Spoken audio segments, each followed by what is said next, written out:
right. For the first time in the history of the show, it's going to be short and simple. We need people to... What? Sorry, I doubt. Short. I was describing myself there for a minute. Oh, man. Short and simple. What we need people to like, subscribe, and follow This Is Truly News. So if you have donkey chains, that's German for thank you, now get others to do that. Family, friends, cohorts, people with, I don't know, weed burners. And ask them where they bought it before they like, subscribe, and follow. This is Truly News. Thank you. This is True, Really News with Scott Combs and Tony Vercanis. All the news you're about to hear is true. Really? As far as you know. Why are you sucking on your finger? Before I start, you can get them at Amazon with free shipping. A portable torch weed burner, $29.97.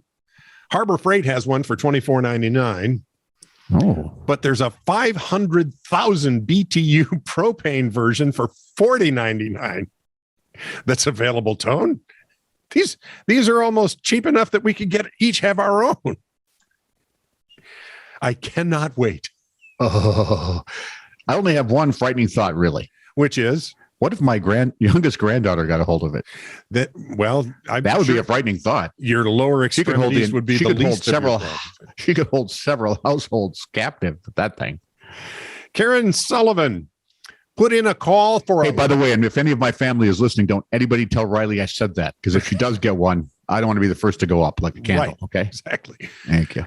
So Karen Sullivan put in a call for a late dinner the other day. A DoorDash driver, Sophia Furtado, was dispatched with dinner to West Island Fairhaven on Buzzards Bay, some 20 miles from Fall River, Massachusetts. I'm now lost completely. I know I'm in Massachusetts. Go ahead. Near Buzzards Bay.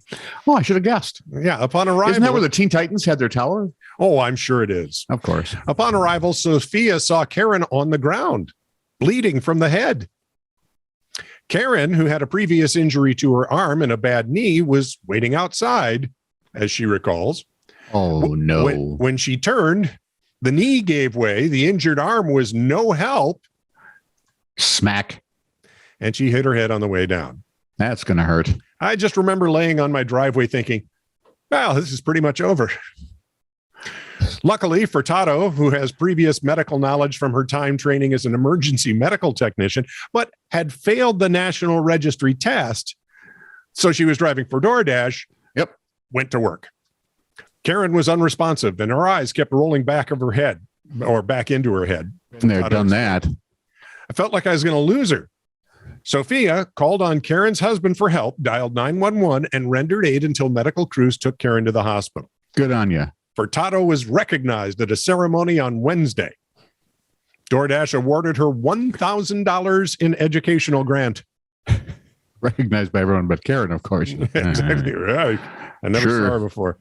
She said she hopes to use the money toward more ENT schooling when her family becomes more financially stable. And good on you, kid. Nice job. Nicely done. Yeah. I'm fair certain we shouldn't get a weed burner for that lady. No, that's not till she's healed. Right? Things have got to change. A lot. And it's going to leave a mark. A man opened an emergency exit. You know, you've been on a plane. Once or twice. You notice the doors kind of seal and it takes a minute to get them all closed up. Yeah.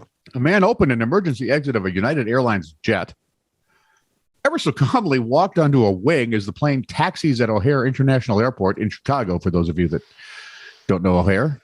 It's a very busy airport. One of the busiest in the world. Yep. And according to police, he then jumped onto the tarmac. The jet was approaching the gate at Terminal 1. So it's coming home, right? The jet was approaching the gate at Terminal 1. Police say when the man jumped onto the tarmac. Now, that's a jump. Isn't that like a couple stories from the wings? Oh, it's not necessarily a couple stories. There are times when I have to duck to get under the far edge of the wing, the trailing edge. Mm-hmm. It depends, you know. Okay. But it's a ways. It's a ways. My knees hurt when I read this story. He jumps down to the tarmac from the wing, attempts to guide the aircraft to the gate because apparently they don't have people to do that. Apparently not. With the bright jackets, the reflector jackets, and the little things in there. Yeah.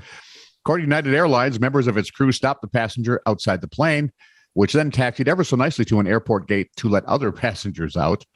Chicago police say the passenger of flight 2478 was arrested and taken into custody. Whatever for? Reckless conduct. Yeah, I would think, yes, yeah. Absolutely.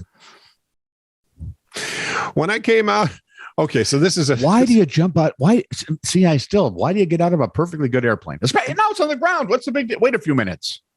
It's just not that bad. You want to be a rebel, turn your phone on before they tell you can't. Doctor stories. Okay. When I came out from having my wisdom teeth pulled, I apparently shot up, looked at the doctor and said, this sounds something like something you'd say. Charlatan, I demand you return my teeth. They are mine, and I will choose where they are to be spent.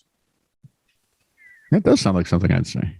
My dad said he couldn't stop laughing because I wouldn't leave without him. And when I woke up at home, I asked my dad, why are my teeth in a plastic bag on the table? He told me everything. Oh, here's the story. Told me everything. Promptly started calling me Lord Molar for the rest of the night. Your turn. You hear that? No. Oh, good. I believe I'm getting hit with more heavy rainfall. Okay. We have been deluged now 3 of the last 4 days. Oh, yeah. When we got hit hard yesterday. I did get out to golf on the one day that had sun. Nice. No, I golf poorly. A pregnant Pennsylvania woman fears that her baby is going to have an attitude just like her mom because she flipped her off while still in the womb. There's an ultrasound. Yep, I was guessing. You've got the little unborn baby and the little woomy poo flipping off her mom. As they do. Ang Slater, a 33-year-old, told Kennedy News of the prenatal sign language display, saying, I could possibly have the sweariest baby ever if she's doing that in the womb. Yeah. Sweariest, by the way, is now a word. The lewd moment reportedly occurred in March while the Pottstown native, who was 25 weeks pregnant at the time, reported to the hospital to get baby scans. Keep that one. Right. You know how I always keep the embarrassing naked baby pictures to show dates? Yep. Nope. Keep this one and save it for the fiance. And when the fiance says, man, she's got an attitude, you just always has. From before the dawn of time. This is true, really news. Send email to titr@netradio.network.